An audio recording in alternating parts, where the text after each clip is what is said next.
peeve of mine because you're not. I mean, he can be taping interviews. They can be Well, having staff meetings. okay, so Not like they're at the so beach. Call the so lid. okay, but to me, the proof will be in the pudding when we watch the network news, which still draws millions of people at 6:30 tonight. Will Trump and Vance be in the maybe they won't be the lead stories because of Israel or something else, but will they be in the packages tonight? If they do some local interviews, maybe, but maybe not. So let's see. All right, Also has we'll to do talk with about. what they release.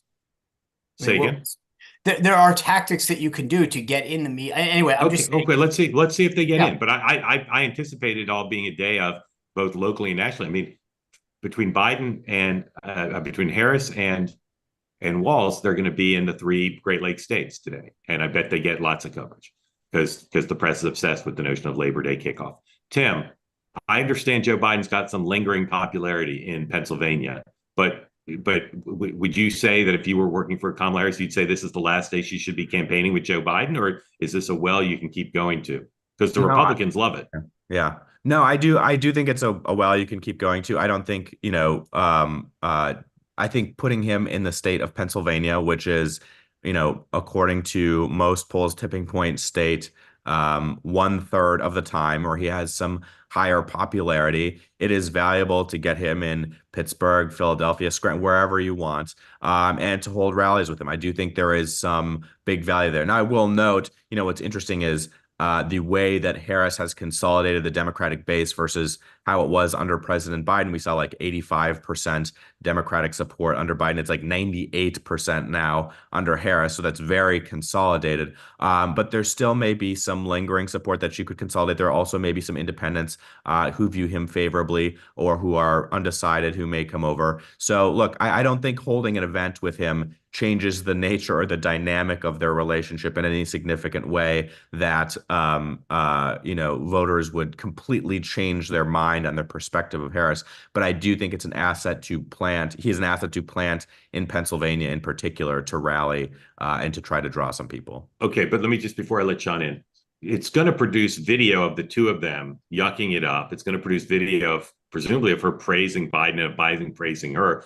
That can be played not just in Pennsylvania, but can be played across the country. Would you, if you were working for them, would you try to stage manage the event to minimize stuff that could show up in Republican ads, or it doesn't matter? I tend to think that if the standard is the footage of them on stage, there's already enough footage of them on stage, unless something totally new, novel, wild is said, which I would bet against. I think the risk there is actually pretty low.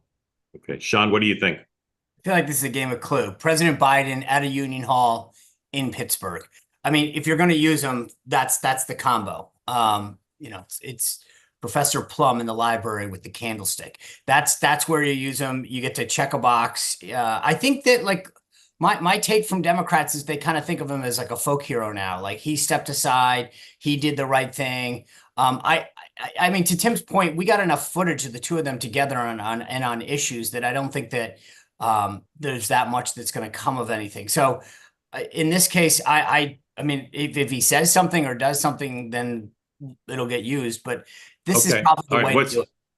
What's the over under? How many times they campaigned together Outside on of the trail? Pennsylvania or inside of Pennsylvania? No. Let's say outside Pennsylvania, how many times they campaigned together the rest of the way? What's the over under? 6. I'll put it at 6. Tim, over under outside Pennsylvania. That's a very good line. That's a very good line. Yeah, I'm good at setting the line. I'll say over. I'll say over. Over. Sean? I would have put the line at between 2 and 3. So you say under. Oh, absolutely. All right, save the videotape, folks. By election day, we'll have a clear winner. The over under 6, Sean under, Tim over. All right. Again, if you want to get in the conversation here, if you're on the two-way platform, please raise your hand. We'd love some new folks also, along with our returning excellent regulars. Normally we're forward-looking, but the Afghanistan story is now forward-looking because whether the Trump team did this on purpose or not, they've now baited the Harris campaign into a long-running discussion about America's withdrawal from Afghanistan. And today, the Washington Post and New York Times had stories on the defensive, Trump offending veterans, but rather Harris was baited into now this long-running debate. And you've got veterans' families, the Gold Star families criticizing Vice President Harris, and the Harris campaign no longer commenting on this story. So, Sean, where is this going? Is this now going to peter out, or is this something that can continue to drive what the Trump campaign wants to drive, which is they want to paint Harris as, amongst other things, they want to paint Harris weak, failed, and too liberal. This gets at least too weak and failed.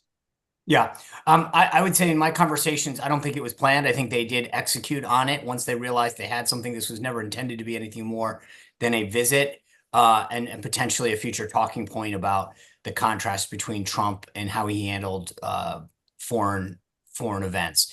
It has fallen into their lap. I think that from a political standpoint, it's always difficult talking about an issue like this in crass political terms, but that's the nature of what we do at this point in the race. That being said, I think that this issue is exactly how they should have. They've compiled all the video last night that they put out, which is a compilation of the Gold Star families explaining why they wanted to happen what they did, and how they contrast that with Trump, with Harris, has been phenomenal. It reminds people of the botched withdrawal. It reminds people that she never actually took the time to call. It's a huge contrast with Trump's foreign policy versus hers.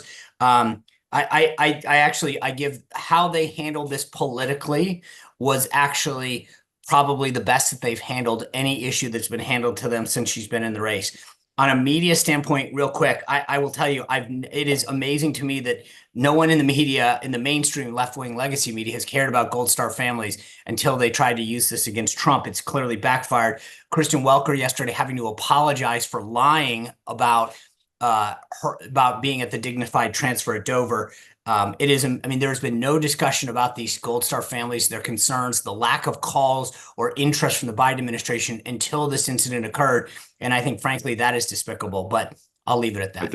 All right. I don't think she lied. I think they just made a Lied, mistake. Mark. And she they lied. did. Well, she they lied. corrected. They corrected. No. They didn't, Mark, with all due respect, they didn't correct it. They wrote, we inadvertently. This is not, that was the biggest weasel of an apology I've ever seen. Sean, you know that I'm not reluctant to criticize my colleagues in the press. She didn't lie. It's a silly lie because it's easily proven false. They just made a mistake, and they did apologize for it. But the rest of what you said, I don't take issue with. Tim, in responding to Sean, address the question of, was it smart for Vice President Harris to put out an extended statement on this matter and take the bait, whereas, for instance, on the race stuff, she didn't take the bait? Well, look, I think on this, because it started to become a multi-day story, because there were questions about what happened at Arlington National Cemetery, whether or not an official was pushed, and then the Trump campaign accusing that person of having a mental breakdown. It became one of these multi-day stories focused on what was happening at the cemetery. So I do think it was wise that she ended up. Let me stop you. I understand it was a multi-day story, but why does she have to put out a statement? Why not just a staffer put out a statement? Well, because this is exactly what the Trump campaign wants. They want Trump to do something provocative, whether it was on purpose or not. They want Harris to respond, like on the race stuff. He went to the black journalist thing in order to be provocative, to get her to talk about race. She didn't fall for it in the CNN interview, but she seemed to fall for it here by putting out this long statement. I think it is a slightly different situation. I think when you're at Arlington National, if you're at Arlington National Cemetery, if you're talking about veterans, I think in this circumstance, it because of the nature of the issue, it makes sense for her to push a statement out. I will just say, what I think is interesting about this is one, depending on how you are reading about this, I think some media is focused on what happened at Arlington National Cemetery at Plot 60 and what happened with the Trump campaign. Some media is framing it around Afghanistan in general. So it is a little bit of like media silo and how you do consume news. But I also want to say there's very quickly, I do think for the Harris campaign, and I don't know how this gets operationalized, I do think there is a lack of pushback that's happening on how Trump negotiated the Doha agreement and everything that happened there with the earlier troop drawdown, with 5,000 fighters being released, with special visas, the State Department being shut down, not being able to process them. I do think that's a valuable conversation not happening right now. One more quick point on this. I think, Mark, the point that you're touching on is right.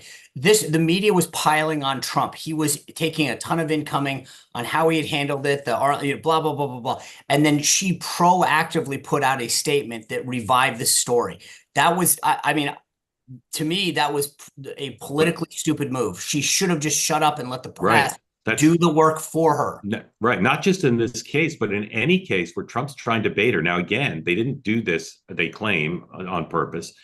But now, if she engages on this, she's engaging with the Gold Star families who put out these compelling videos, and that's not a fight she can win. Tim, you're right. If this were a debate at the Council on Foreign Relations, the history of Trump's role would be germane, and maybe it's a fight they should worth having. But every day they're talking about the Afghanistan withdrawal is a day that they're on Trump's terrain. And again, it's not just the issue; it's they want her to be three things. They want her to be weak, failed, and liberal. And this is all three.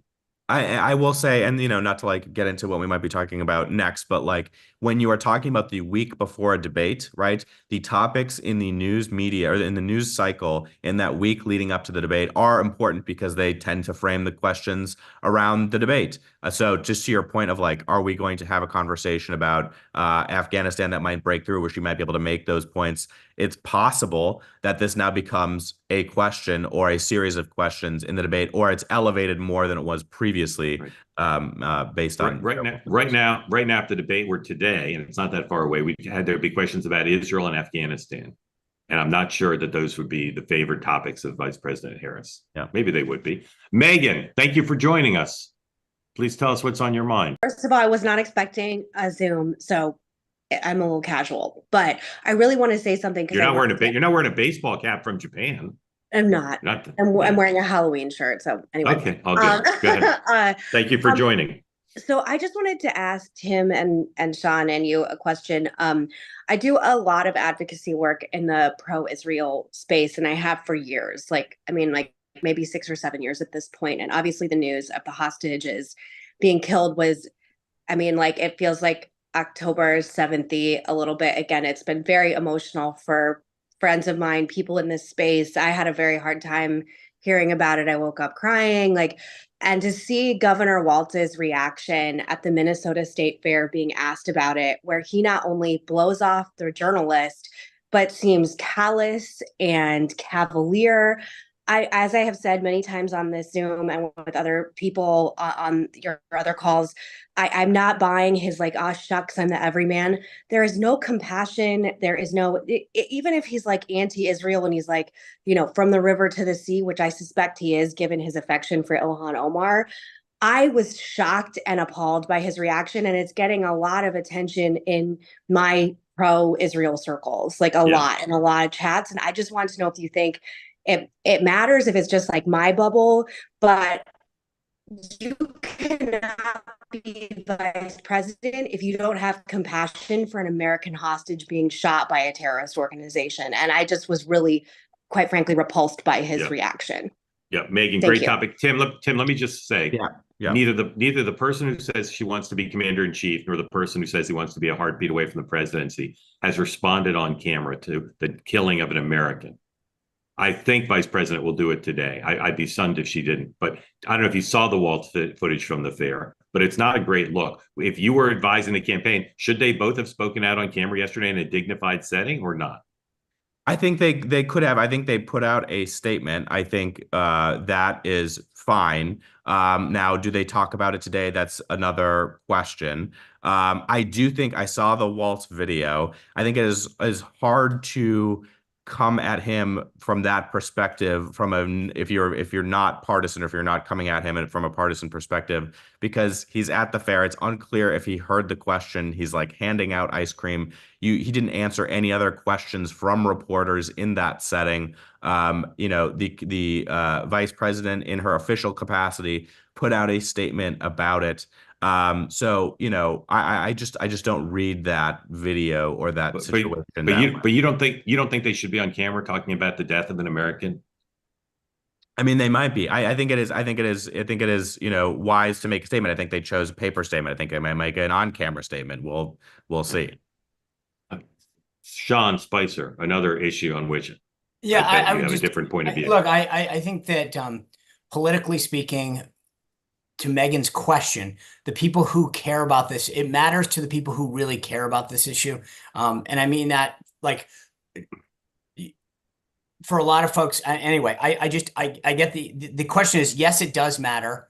I think it really impacts probably the people who care about it the most weren't probably Waltz Harris people in the first place. So I don't see it moving the needle. That being said, to the last piece of this, I would be shocked if she doesn't come out of the Situation Room and approaching either the helicopter or to make a comment that I just got briefed. Here's our status. Here's what we're going on. So yeah, I think it would, if she goes 2 days now without saying anything, that would be shocking. Yeah. Warren, thank you for joining. Remind folks who you are, where you are, who you're supporting, and tell us what's on your mind. Yes, I'm in Santo Domingo, Dominican Republic. I came from Florida, spent some time there and vote in Florida. I'm for Harris. James Carville, whom I respect, has now said that Florida is in play. And the main issue that he cited was soaring property insurance rates as a key driver there. Comments on that? I'll dispatch this quickly. The minute the Harris campaign spends $1 on broadcast television in Florida, we're willing to discuss whether it's in play. But until they do, it's definitely not in play. Anybody want to dissent from that? No, I will say, as a side note, I found it interesting the second gentleman's in Virginia today. Two things that matter, time and money. I agree with you, Mark. The big one is money, but the time is the other one, and why he's in Virginia. I got a note today from someone saying Harris is on TV in Virginia, which I'm not sure is true, but I want to look into that. Warren, thank you for joining, for the question. Appreciate it. Michael, please come in. Remind folks again where you are, who you're supporting, and tell us what's on your mind. Yeah, Michael Kearns. I'm a refugee from New York, living in Omaha, Nebraska, and I'm a reluctant Trump supporter at this point. Who'd you vote for in 16 and 20? In 16, Trump. I'm an accidental voter for Trump in 20. I was voting along the Republican line, and I accidentally voted for Trump. I meant to vote for Biden. And why are you voting for Trump this time if you're elected? Because Biden ran on the centrist, and then he went so far left, and now I find myself with Harris. Is this one of those where she's doing the same thing that he did, which is run down the middle, and then she's going to pull all the way to the left? And I wonder, and I guess my question is, I kind of feel like this is a game of Jenga where she is not doing any interviews. And does that eventually catch up to her? Because that creates a void that gives Trump the advantage to fill in. Now, I understand my understanding is, according to Newsweek, she didn't get the bump from the convention that they expected. So is this the turning point where her lack of doing any media catches up to her? Michael, do you live in Nebraska's 2nd congressional district? No, I live in a hardcore Republican area. That's the 2nd district is more towards Old Market, down by the center of the city. Got it. All right, Tim, what do you say to Michael? Well, I would say, this idea that you create a vacuum by not doing interviews, I think is not necessarily, there's like a choice there where you do the interviews or you don't, you have a vacuum or you don't. There's a bunch of ways to get media to pick up what you're doing, rallies, narrative, fundraising, a whole bunch of other things. So I do think she will do another interview. I feel like for some reason, maybe because it's the long Labor Day weekend, I feel like that moment has like broken for us, where we keep talking about whether she's going to do another interview, but I guess we're back to it. I think she will do another interview. I don't know that she'll do one before the debate. I don't know that it matters that much. And I guess she could do local TV in Michigan or Pennsylvania. Is a good point. That is one thing I was thinking about, is I think watch for that. From now until Election Day, I think you're going to see, if they're doing it intelligently, I think candidates will do much more local television. If you do local TV, they're short. The questions aren't as aggressive, and you say, "We're talking to the people in the battleground states. We don't need to talk to national." You're talking to folks who watch their local news and those prime real estate. I don't know why they haven't started doing that. Sean Spicer. I would just say I think that would be a smart strategy. We'll see if that happens. One of the things that happened under Biden, though, is that everybody in the punditry class kept saying they need to get him out more. They need to get him out more, as if those people didn't know that, right? They're smart people around Biden. They knew what they could be doing. They knew that there were certain limitations to what he could do. My argument would be, if you're a staffer for Harris, they're not dumb. They're smart political operatives. And I think the question is, after the Dana Bash thing, they're going, how much time, what's the return on investment for doing an event, an interview, versus a scripted event where, to Tim's point, they're going to cover it. They're going to say she was here today. She said the following and show their clip. Much lower risk. And so as much as I would like to see her do more interviews, I think from a political operative standpoint, I get why they're doing what they're doing. Michael, how'd you find two-way? It came up on my YouTube feed, and I absolutely love this. Absolutely love it. Do you love it enough to FedEx us some Runzas? Oh my God, you know about Runza? Yeah, if you FedEx us some, we'll be really happy. We'll let you ask any question you want. Thank you for joining, Michael. Come back often. Appreciate it. All right, Sean, come on in, please. Tell everybody who doesn't know where you're from, who you're supporting, and what's on your mind. Hey, thanks, Mark. I'm Sean. I'm in North Georgia, and I am a Christian, so I'm voting against the Democratic Party. It's really not about the candidate so much for me. It's primarily about party. I want to follow up on Michael's question, and I have a question primarily for Sean. Do you think, or for anybody, but do you think we could be witnessing the beginning of the end of the Democratic Party? And here's why I ask that. Because I hear people say that the Democratic Party is moving right. And certainly the Republican Party, I think, is moving left. But I don't see that that's the case, that the Democratic Party is moving right. I think what we see is that there's a greater divergence between the parties. The Democratic Party is moving further left, but they are espousing right-leaning policies. And they're pretending to be centrist, when in reality, they're actually shifting further left. And there's such a huge divide happening now in our culture. I just don't see that this is sustainable. And, Sean, thank you. Sean, can I ask, among your peer group and neighbors, et cetera, what percentage of the people do you think like you? In what way? Is about the end of the Democratic Party? That would not say that the statement that you just made is accurate. About the end of the Democratic Party? Probably, I don't hear anybody saying that. But as far as the Democratic Party moving left, yes, absolutely. It's obvious. It's obvious that the Democratic Party is moving farther left. It's becoming more extreme. Wait, no. I'm just trying to get it. I think one of the things that's interesting, I mean, in fact, I would argue that their party is probably on the ascent. I mean, when you think about the domination that they have over so many institutions. I mean, I asked the question about where you live, because I think a lot of it is, I live here in Northern Virginia. We're people who are of the right are an extinct species. And so I think some of it has to do with where you live and the surroundings, the neighbors, the people that you are surrounded by that shape how you think. So I would agree with you. The right is becoming an extinct species. So but I think that the Democrats are also forcing themselves to become extinct. So I wondered if there's not a new party that's going to emerge. Yeah. From so this. Let me just answer your question. I think that Republicans and conservatives need to understand. This is a much longer discussion than what we can do right now, but I would just say that I think part of what has to happen is that there's an understanding of what's really at stake.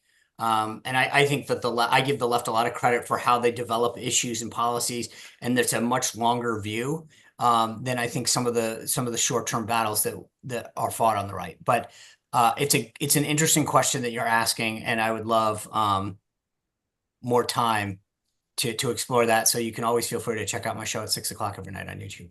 We'll do. Tim? Hey, Sean. Thank you, Sean. Tim? Just a question for you as you've presented your background, and I'm just always curious about this question. So you are voting against the Democratic Party. Do you reflect on, care about, to what degree do you care about the character of Donald Trump and how he aligns with your values? So that's why I said this is not about a person. Like, look, does Donald Trump do things that I'm happy with? Absolutely. Does he say things I wish he wouldn't say? Absolutely. But we have to move beyond Donald Trump he's the candidate for the party. The time to choose the candidates is in the primary. So we're beyond that now. So we have a choice between two parties. Here's a good example for you. Let's say Tulsi Gabbard, and I don't want to take up too much time, so I apologize, but Tulsi Gabbard, she would be a phenomenal president. If she ran Republican, I would be happy to vote for Tulsi Gabbard. If she ran Democrat, I could not vote for Tulsi Gabbard. She would be a phenomenal candidate, but this is not about the candidate. This is about the party and the platform. Sean, thank you. I'm just cutting you off because we're at time, but thank you for that. And thanks for everybody who asked questions today. Oops, did that wrong. Tomorrow, we'll be back. We'll be back all week here at our regular time, 9 Eastern time for the morning meeting. Tomorrow night at 7 Eastern, Lauren Leader is doing a Majority Rules episode here on Two-Way about covering this campaign. So please tune in for that. My PM shows this week are TBD. If you're looking for me later today, you'll find me in Central Park. So stop by and say hi. Bring a runza. No show tonight, but the rest of the week I will have PM shows, but we're figuring out exactly how we want to time those based on the schedules of the event. So thank you for joining. We'll see you again tomorrow. Same bad time, same bad channel. The morning meeting, 9 a.m. Eastern. See you then.